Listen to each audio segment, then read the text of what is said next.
우리 이주환 전도사님 우리 나오셔서 우리 학생들을 위해 아이들을 위해 먼저 설교해 주실 텐데 우리 전도사님 나오실 때 우리 박수로 우리 한번 우리 환영하겠습니다. 할렐루야.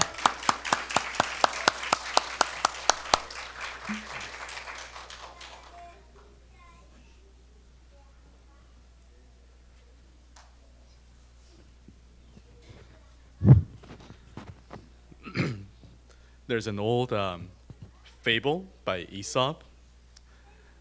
It's about this bat. Well, first of all, there's this war happening between the birds of the sky and the land-dwelling animals. And sometimes the birds would win, and sometimes the four-legged animals would win. And the bat is sort of caught in the middle. And when he sees that it's going well for the birds, then he would unfold his wings, fly up there and say, I'm a bird. Let me join you. I promise to join you, fight alongside you. And then when the birds aren't doing so well, then he would fold his wings, pretend to be some kind of mouse, and say, I'm a four-legged animal. Let me join you guys. And he would go back and forth like that. And the end of the story, what happens is he's trusted by neither side. Both sides kind of catch on to what's going on. They say, well, you can't be with either of us because we can't trust you anymore, because what you say doesn't seem to have a lot of trustworthiness. There are a lot of stories like this. I think the most famous one is probably The Boy Who Cried Wolf. All of you probably know that story. There's a young shepherd boy, and he's very bored, and he's watching over his sheep, and he wants some attention, so he says, there's a wolf, and all the village people come out and try to help him. Of course, there's no wolf. And he does this over and over again. And what happens in this story too is that the village people stop trusting him. And the people are trying to figure out just what's going on. Oh, this boy lies. I think there's a reason why these stories are told century after century, and they'll probably be told into the future, because there's something true here that we're supposed to learn from. It's something I've been thinking a lot about, because I see young children throughout the week, and they lie. They're not very good at it. By the way, you guys, when you lie to your mom and dad, do you think they know or don't know that you're lying? Most of the time they know, because you're not very good at it yet. And it's nothing to get better about, so don't go home and let me practice so I can get better at lying. That's not the point. The point here is that the less you tell the truth, the more you lie, the less people will trust you when you're telling the truth. And that's not good, because that destroys relationships. Sometimes I make promises to God. I don't know if you ever do that when you pray. I do. God, if you please help me with this thing, then I promise I'll be good in these ways that I know I am not very good at right now. Do you think God knows when I'm not being 100% sincere with Him? Well, of course He does. The thing is, maybe I've gotten so used to telling half-truths that even I can't trust what I'm saying myself. That's not good. There's a Korean story sort of like this. It's about a frog. It's this green frog, and this frog never does what his mom asks him to do. So if his mom says to go right, then he'll go to the left. Even if he says, I'll listen to what you say, he'll always do the opposite. And by the end of that story, his mom, the mommy frog, is sick and dying, and she's like, oh my goodness, if I tell this boy to do something, he's not going to listen, even if he promises to do what I ask him to do. So I'm going to tell him to bury me next to the river, because I actually want him to bury me on top of the hill so my body won't float away. It's a sad story, Basically, these stories, each of these stories, is not just about lying. is talking to us about the consequences of lying, what it does to our relationships. It breaks down trust. If people can't believe what you're saying, even when you're trying to tell them something true, if you're praying to God, if that prayer is not sincere, say, God, I promise, and you know, and God knows, because God knows everything inside of your heart. And both of you are just kind of like, well, what kind of prayer is that? That's not a good prayer. Because God knows your heart. It's just a reminder, maybe, for us to practice telling the truth with each other, with the people in our lives, with your parents, with your friends, so that when we are before our ultimate creator, our God, that we can have a better relationship with him. And there are many stories in the Bible too, about people who make promises that they shouldn't make lightly with God and are punished for it. It's an important lesson, and there's a reason why we tell this story to children year after year.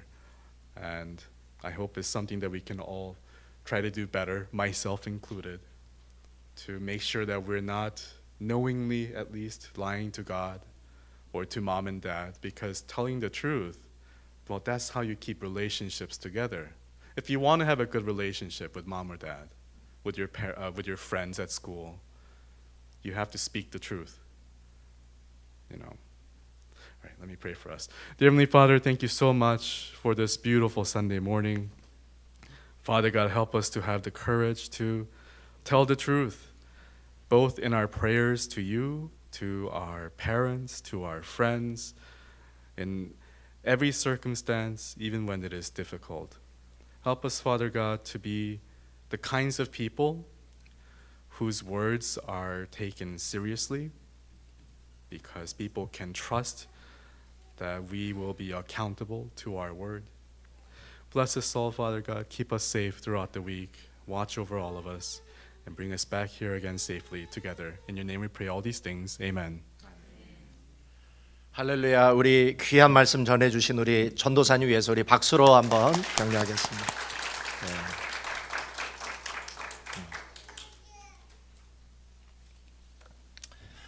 우리 교회는 이 충청도에 이 고향을 두신 분들이 많은데 제가 그 충청도에 목회하시는 목사님으로부터 이런 얘기를 들었어요. 이 목사님이 충청도에서 목회를 하시는데 성도들이 너무 반응이 없어서 이 목사님이 고민을 하셨어요. 그래서 기도를 하시다가 내가 사임을 해야 되겠다. 그래서 이제 장로님을 찾아가서 말씀을 드렸어요. 장로님, 제가 이만저만해서 사임을 해야 되겠습니다. 이렇게 말씀드렸더니 그 장로님이 이렇게 말씀하셨어요. 아유, 목사님, 무슨 말씀입니까? 무슨 일이 있길래 왜 그런 결정을 하셨습니까? 그랬더니 목사님이 이렇게 말씀하셨어요.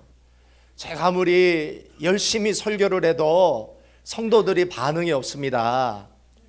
심지어 제가 우스운 얘기를 해도 성도들이 침묵만 하고 아무런 반응이 없어서 아마 성도들이 저에 대한 불만이 한두 가지가 아닌 것 같아요. 그래서 아무래도 제가 사임을 해야 될 테니까 받아주십시오. 그랬더니 장로님이 이렇게 말씀하셨어요.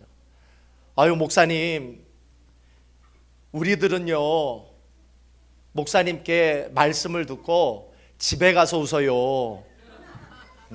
집에 가서 웃으니까 그런 말씀하지 마시라고. 뭐 이렇게 우리 충청도 성도님만 그런 게 아니라 사실 우리 한국교회 성도들이 다 그렇습니다. 오늘 우리 6월 첫째 주 우리 학생들도 이렇게 같이 예배를 드리는데 우리 어린이들 설교를 들을 때, 목사님 설교를 들을 때 크게 아멘하면 하나님께서 더 큰 축복을 주실 줄 믿습니다. 딴 생각하거나 또 반응이 없이 여러분 아멘 없이 설교를 들으면 여러분 별로 재미도 없고 은혜가 안 되는 줄 믿습니다. 그렇게 크게 아멘해야 돼. 할렐루야. 오늘 저기 예배 끝나면 목사님이 설교 잘 들으면 아이스크림을 사겠습니다. 설교 여러분 잘 들어야 돼요. 예. 근데 뒤에 선생님이 보고 계시는데 설교 잘 안 듣고 딴짓하고 그러는 사람은 아이스크림을 안 줄 거예요.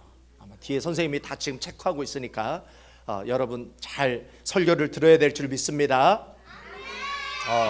그렇게 설교 들으면 아이스크림 먹는 거예요 오늘. 알았어요? 목사님이 지난주에 책 한 권을 읽었는데 너무나 은혜 받았어요. 그 책이 뭐냐면 신성종 목사님이라는 분이 쓰신 내가 본 지옥과 천국이라는 책이 있었습니다. 이 책을 목사님이 읽는데 너무나 큰 은혜를 받았어요. 이 신성종 목사님은 세계 장로교회에서 가장 큰 교회인 충현교회에서 담임 목사를 하셨어요. 근데 이분이 평생을 천국과 지옥에 대한 설교를 하셨는데 이분이 은퇴를 하시고 나셔서 이분이 하나님 앞에 이렇게 기도를 했어요. 하나님, 제가 평생 지옥과 천국에 대한 설교를 했는데 하나님 나에게 지옥과 천국을 한번 보여주세요. 이렇게 기도를 했어요. 그랬더니 하나님께서 이 목사님에게 지옥과 천국을 보여주셨어요. 할렐루야. 여러분도 하나님 앞에 소원을 가지고 기도하면 하나님께서 들어주실 줄 믿습니다. 우리 어린이들 중에서 하나님 나도 천국과 지옥을 보고 싶어요 하는 사람 한번 손 들어보세요. 손 안 드는 사람은 관심이 없나 보네요. 그렇죠? 손 내려주십시오.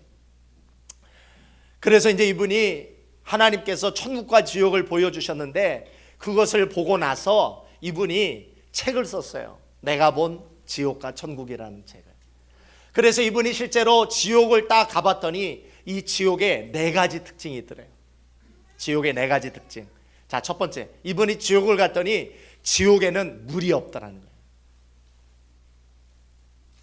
물이 없어서 다 물을 못 마셔서 갈증에 시달리고 있다는 거예요.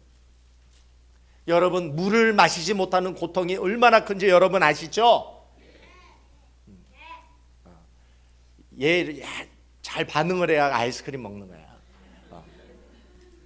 여러분, 이 지옥에 갔더니 물이 없어요. 물이 목마르는 거야. 마실 수가 없는 거예요. 그리고 두 번째 특징이 있었어요. 지옥에 갔더니 어떤 게 있냐면 그곳이 사막과 광야 같은 거예요. 풀도 없어요. 나무도 없어요. 남아있는 것은 나무의 그루터기밖에 없는 거예요. 너무나 삭막한 그곳에 물은 있는데 어떤 물이 있냐면 구정물, 산업, 그 공장에서 나오는 그 아주 썩은 물들, 원자력, 그 발전소에서 나오는 그 냄새나는 물들, 독극물들, 이런 물들만 있더라는 거예요.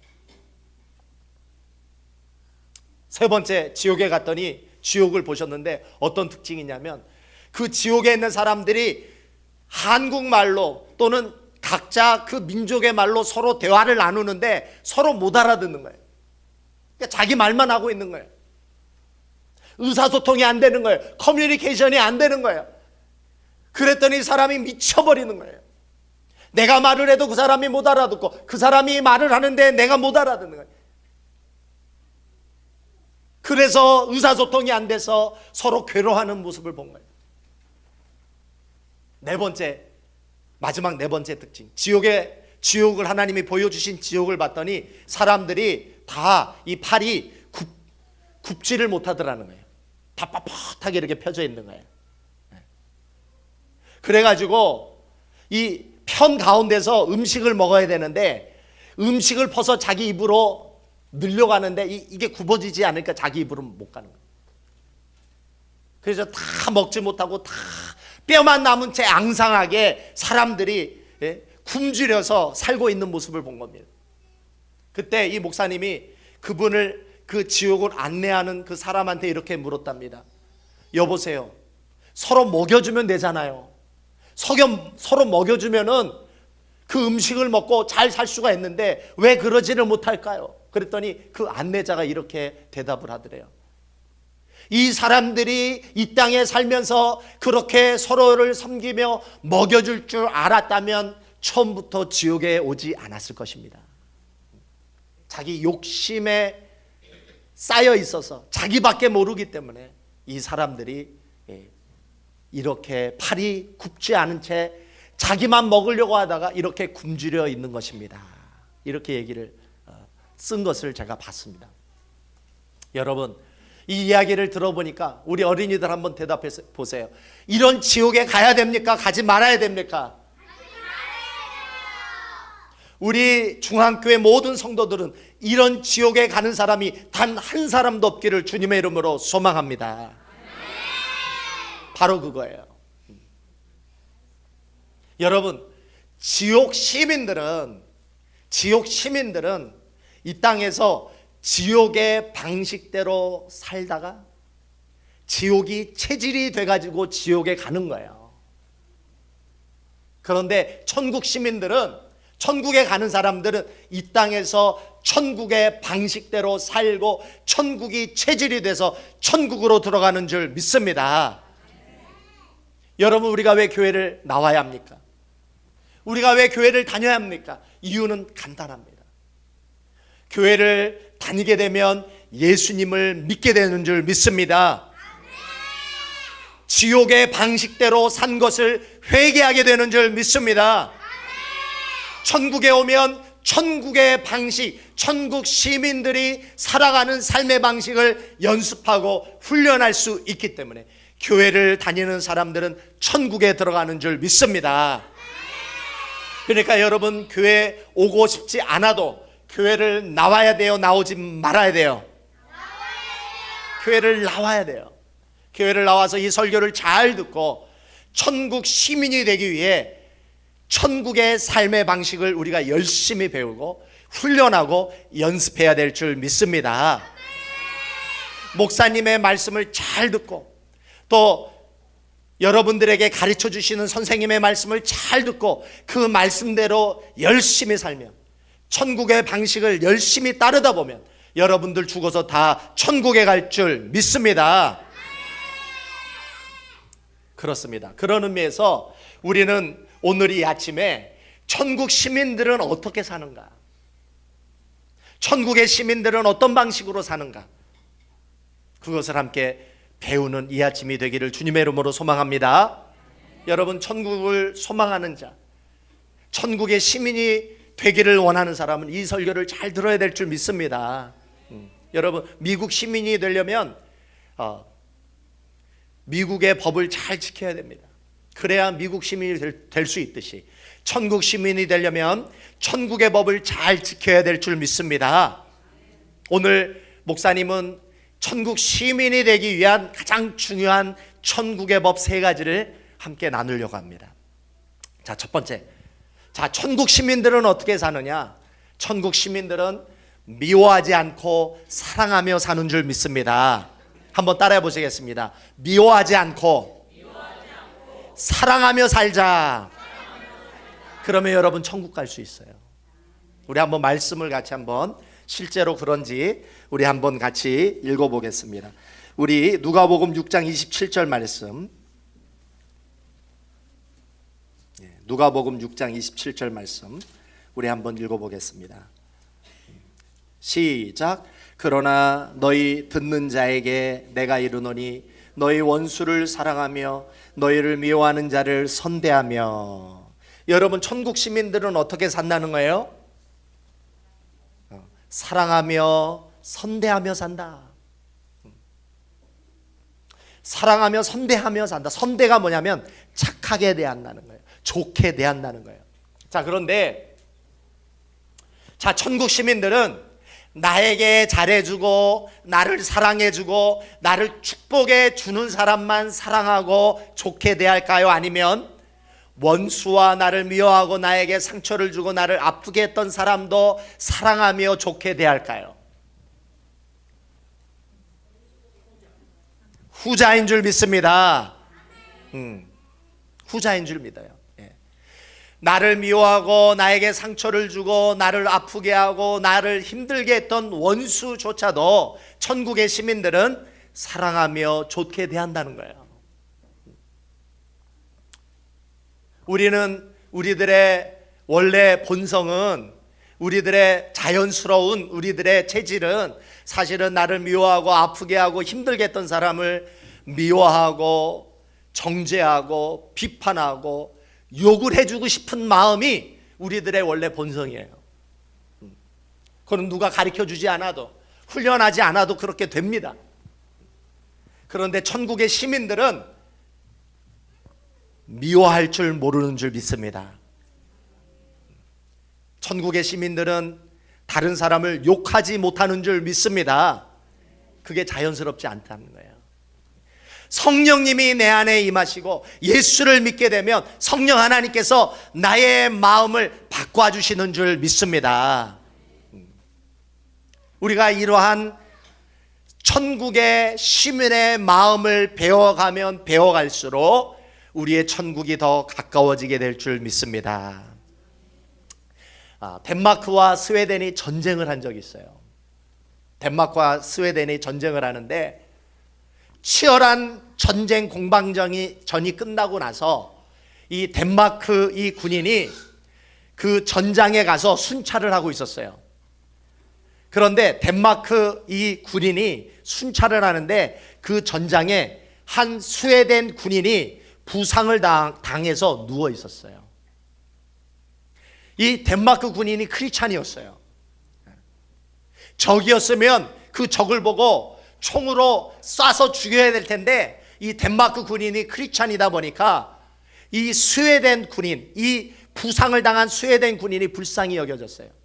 그래서 자기의 총을 옆에다 두고 그 사람을 돌보기 위해 이렇게 가는데 부상을 당해서 누워있는 이 스웨덴 군인이 자기를 해칠 의사가 없는 그것이 분명한 이 덴마크 군인을 향해서 총을 쐈어요.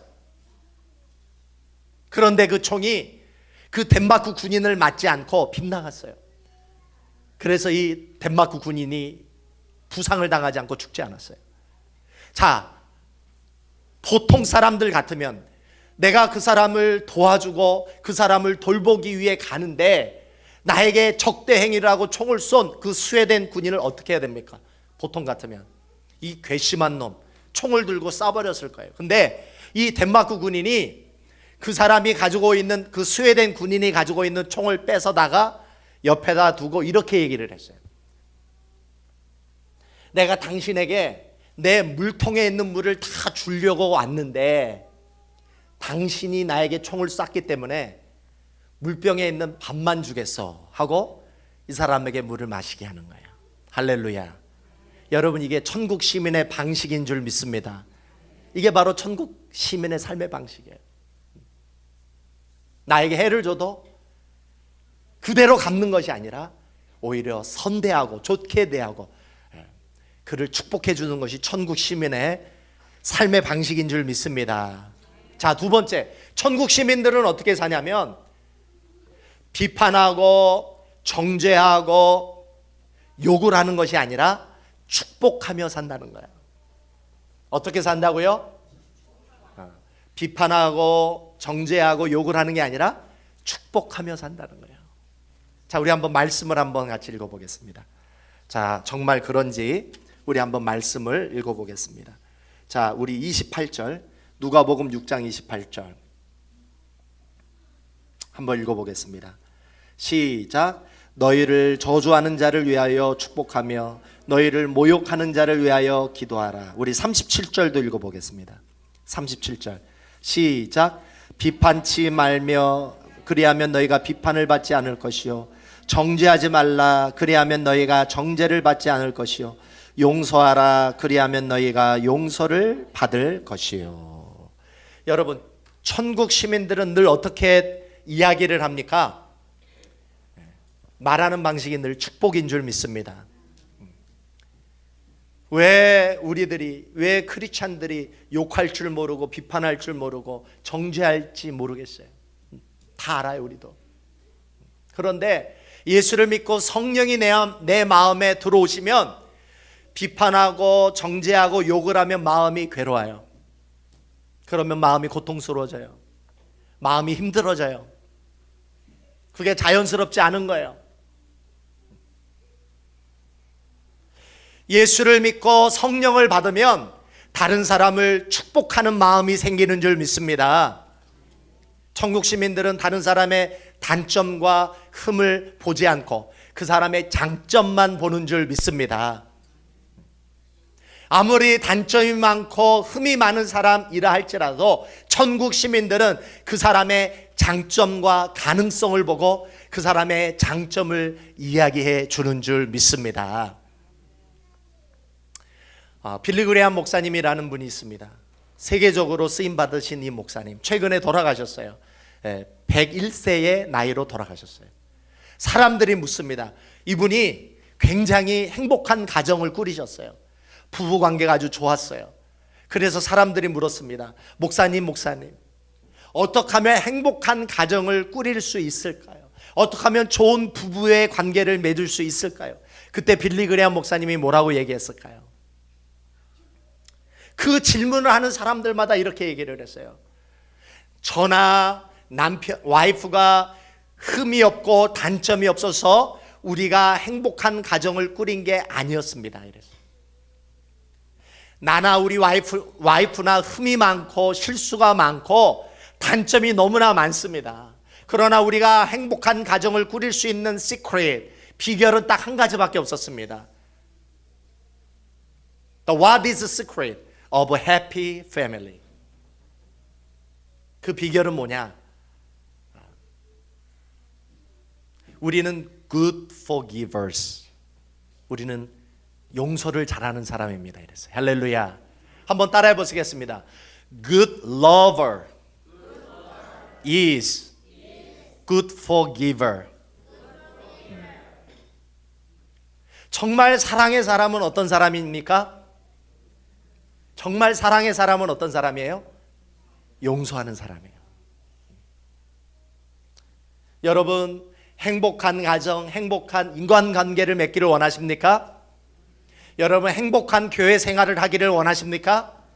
저와 여러분이 어떤 사람이 되어야 됩니까? Good forgiver. 용서를 잘하는 사람이 되면 인간관계에서 승리하게 될 줄 믿습니다. 여러분의 가정생활이 승리하게 될 줄 믿습니다. 여러분의 교회 생활이 승리할 줄 믿습니다. 여러분의 인간관계가 승리하게 될 줄 믿습니다. 자, 마지막 세 번째. 자, 천국 시민들은 어떻게 사느냐? 천국 시민들은 주기를 좋아하는 줄 믿습니다. 나누기를 기뻐하시는 줄 믿습니다. 우리 한번 말씀을 읽어보겠습니다. 우리 어린이들이 아멘이 점점 줄어드네. 그렇죠? 줄어들면 어떻게 돼요? 아이스크림 크기도 줄어들어요. 여러분, 마지막 기회, last chance. 마지막 찬스를 주는 거예요, 여러분. 우리 30절에서 32절을 읽어보겠습니다. 30절에서 32절 시작. 무릇 내게 구하는 자에게 주며 내 것을 가져가는 자에게 다시 달라지 말며 남에게 대접을 받고자 하는 대로 너희도 남을 대접하라. 아멘. 자, 예수님은 이 땅에 오셔서 우리에게 자신의 모든 것을 주신 분이에요. 우리를 구원하시기 위해 생명도 주신 분인 줄 믿으시기 바랍니다. 예수님은 나눔과 사랑의 화신이었다. 우리가 정말 예수님을 믿고 우리가 예수님의 제자로 산다면, 우리가 정말 진실한 크리스찬이라면 주기를 좋아해야 될 줄 믿습니다. 나누기를 기뻐해야 될 줄 믿습니다. 한번 따라해 보시겠습니다. 주는 자는 받는 자보다 더 복이 되다. 여러분이 받는 것보다 주고 나누는 것을 더 기뻐한다면 여러분은 천국 시민의 훌륭한 사람인 줄 믿습니다. 바로 그거예요. 아멘. 최근에 ABC라고 하는 방송에서, ABC 뉴스에서 천국 시민으로 살아가는 아름다운 감동적인 삶의 스토리를 소개해 준 적이 있습니다. 자, 이 천국의 시민으로 천국의 아름다운 삶을 살았던 한 여성이 이 뉴스에 등장하는데, 그 사람의 이름은 리스 우드워드라고 하는 여성이에요. 이 여성은 뉴저지에 있는 24시간 운영하는 레스토랑의 웨이트레스였습니다. 근데 이 여성이 24시간 운영하는 레스토랑에 서빙을 보고 있는데 새벽 5시 30분에 소방관 두 사람이 찾아왔어요. 우리 박광수 집사님 한번 보여주세요. 근데 이 두 명의 소방관이 식당에 들어와서 그 식당 안에 있는 큰 컵에다 커피를 담아올 것과 아주 큰 디쉬에 아침 식사를 가지고 올 것을 주문을 했습니다. 이 두 소방관이 인근 웨어하우스 창고에 불을 끄느라 지난밤 밤새 싸우다 새벽녘에 되어서야 지친 몸을 이끌고 식당으로 온 것입니다. 이것을 알게 된 리즈가 식사가 끝난 이후에 그들에게 비를 가져다 주는 대신에 그 빌 뒤쪽에 다음과 같은 메모를 적어서 테이블에 가져다 준 것입니다. 이 여성이요, 웨이트레스. 이 여성이 이러한 글을 써서 이 두 소방관에게 갖다 줬어요. 내용은 이랬습니다. 오늘 아침은 제가 사겠습니다. 모든 이들이 잠자는 시간에 다른 모든 사람이 피신한 그 장소에 직접 뛰어 들어가서 밤새 불을 끄느라 수고하신 당신들의 용감한 모습에 감사를 표현하고 싶습니다. 그리고 맨 밑에 이렇게 적었어요. What an example you are. 당신이 보여주신 모습은 우리의 본보기입니다. Get some rest. 가서 편히 쉼을 가지십시오. 돈을 청구하는 것이 아니라 이와 같은 메시지를 주었을 때 그 소방관이 느꼈을 감동이 얼마나 컸을까요? 이야기는 여기서 끝나지 않습니다. 이 메모를 받아든 소방관 중 한 명인 팀 영이라고 하는 분이 이것을 자신의 페이스북에 올렸습니다. 그리고 그 웨이트레스가 적어준 메모를 사진을 찍어서 그 페이스북에 올리고 그 밑에 이렇게 적었어요. 이러한 친절을 베푼 식당이 있습니다. 그 다음 그 식당 주소를 줬고 당신들이 식사할 일이 있으면 꼭 거기 가서 식사하시고 혹시 식사 중 리즈라는 분이 당신을 섬기게 되면 팁을 엄청 놓아주시기 바랍니다. 어떻게 되었을까요? 엄청나게 많은 사람들이 그 페이스북을 보고 그 식당으로 몰려가는 상황이 일어났고 더 놀라운 일이 일어났어요. 이 리즈라는 자매님에게 전신마비로 집에 누워 계신 아버지가 계신다는 사실을 알게 됐습니다. 사실은 이 딸이 낮에는 아버지를 간호하느라고 집에서 간호하는 일을 하고 밤에는 식당에서 일을 하면서 이 아버지가 휠체어 달린 밴을 하나 사는 게 소원이었는데 이것을 위해서 푼푼히 돈을 모으고 있다는 사실이 밝혀졌습니다. 그 휠체어 달린 밴이 17,000불을 모으게 되면 아버지가 그렇게 원하는 휠체어 달린 밴을 살 수가 있었습니다. 이것을 팀 영이 소방관이 페이스북과 인터넷에 퍼뜨리게 되면서 수많은 사람들이 도네이션을 했는데 그 결과 얼마가 모아졌을까요? 67,000불이 모금이 됐습니다. 여러분 사진 그 다음 이 아버지가 전신마비 아버지예요. 그리고 이 딸이 낮에는 이 아버지를 돌보고 밤에는 레스토랑에서 일을 하면서 이 아버지를 위한 휠체어 밴을 사려고 돈을 모으고 있었어요. 이 팀 영이 페이스북에 올린 것입니다. 사랑하는 성도 여러분, 이것이 예수님께서 우리들에게 가르쳐 주신 천국의 삶의 방식인 줄 믿습니다.